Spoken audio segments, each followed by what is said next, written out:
Immense drama in the air tonight in Arizona. All the evidence is in. All the arguments have been made. And now Jodi Arias' life is literally in the hands of 8 men and 4 women from Maricopa County. In studio, death penalty qualified defense attorney Ashleigh Merchant and criminal defense attorneys Joey Jackson and Darren Kavanoki. And here to help us with the law, TV's judge, Glenda Hatchett. Hey, let's talk about this.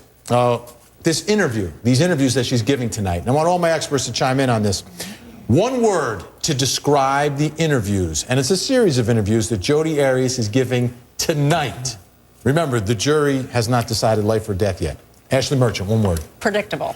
I'm not surprised that they use this artwork. I mean, I had a case, and this reminds me of this case. All we had in mitigation was that my client had 1 yard of the month. And all we had was that he kept his yard manicured.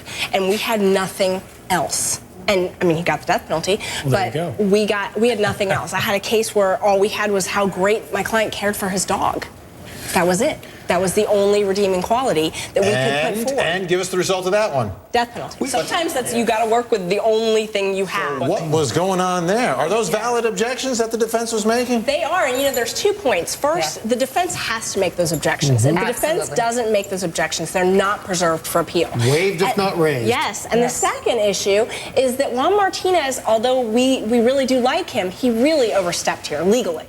Pushing the envelope. He pushed the envelope too far. He's not allowed to talk about the parole. He's not allowed to argue to the jury, well, she could get out. You know, you need to kill her because she could get out. He's also not allowed to argue that they have to impose death if they don't find these mitigating factors, because that's not true. They can decide not to impose death for any reason that's inside of them. And so those 2 things really were objectionable, and I think that he crossed the line and set up an appeal. When the verdict form and the choices, it's not life or death, and then they send a note out, we can't agree. Right. There's a third choice that is, we cannot agree.